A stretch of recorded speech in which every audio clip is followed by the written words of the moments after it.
Diaz, updated ka na ba?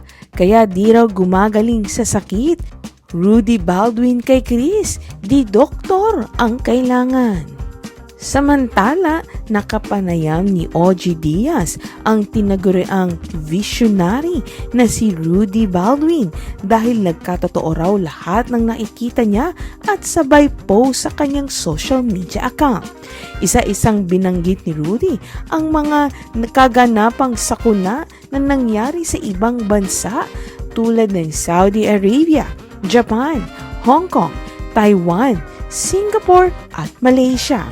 8 years old pa lang daw siya ay nakita niyang magkakaroon ng tsunami sa Visayas at ito ang Yolanda noong November 8, 2013. Marami pang napag-usapan sina OG at Rudy at isa sa mga ito ay ano ang masasabi niya sa pinagdaraan ng sakit ngayon ni Kris Aquino. Kay Kris Aquino, dinedeclare nila kasing mawawala siya. Nakikita nila yung tao na lumalaban. Kahit hirap na siya, lumalaban siya para mabuhay siya. Kahit nagbilin na siya, ang ma-advise ko ay nothing bad kung you just look in the one side of the world. Anong ibig sabihin? I know nagpagamot ka. I know nagpaano ka ng medisina. Why do you just look in the one side? Pag nagkasakit tayo, ang epekto ng sakit natin minsan, hindi yung doktor ang makakatulong. Nothing bad naman kung magpatingin ka lang. Saad ni Rudy. Faith healer? Tanong ni OG kung ito ba ang makakatulong kay Chris. Not faith healer. Basta ano lang, how I wish nakita ko siya ng malapit so I can tell na ganito lang yan. Kasi kung wini-wish siya ng iba na mamamatay, hindi ganun ang linya kay Kris Aquino. Tapos kung ano-anong sinasabing tungkol sa sakit, history na yan. My God, hindi kayo makamove on? Hindi nyo ba nakikita yung tao? May mga anak yan. Gagaling yan. Try lang niya. Magkita kami. Kahit huwag niya akong bayaran, kahit 10 piso lang. Kailangan kasi merong galing sa kanya para yung energy ko lalakas ako ulit. Yung sa kanya kasi matrabaho yan. Ang ipapagawa raw ni Rudy kay Chris, papaharapin ko siya sa salamin. Mayroon lang siyang ihihilamos na tubig. Tumingin siya sa salamin at makikita niya kung sino ang gumagawa sa kanya para siya'y magkasakit. Maniniwala kaya si Kris Aquino sa sinasabi ni Rudy Baldwin at susubukan nga ito?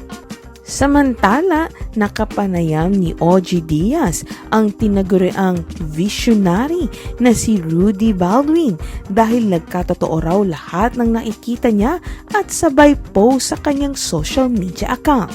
Isa-isang binanggit ni Rudy ang mga nakaganapang sakuna na nangyari sa ibang bansa tulad ng Saudi Arabia, Japan, Hong Kong, Taiwan, Singapore at Malaysia.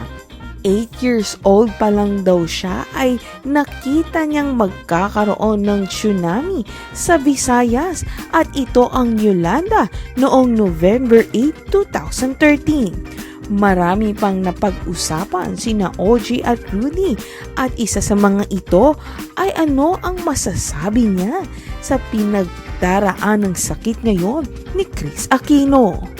Kay Kris Aquino, dinedeclare nila kasing mawawala siya. Nakikita nila yung tao na lumalaban.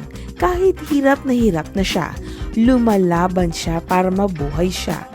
Kahit nagbilin na siya, ang ma-advise ko ay nothing bad kung you just look in the one side of the world. Anong ibig sabihin?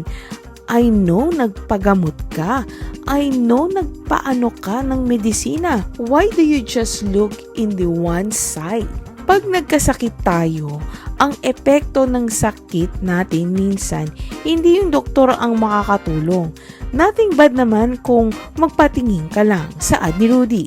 Faith healer? Tanong ni OG kung ito ba ang makakatulong kay Chris. Not faith healer. Basta ano lang, How I wish nakita ko siya ng malapit so I can tell na ganito lang yan. Kasi kung wini-wish siya ng iba na mamamatay, hindi ganun ang linya kay Kris Aquino. Tapos kung ano-anong sinasabing tungkol sa sakit, history na yan. My God, hindi kayo makamove on? Hindi nyo ba nakikita yung tao? May mga anak yan. Gagaling yan.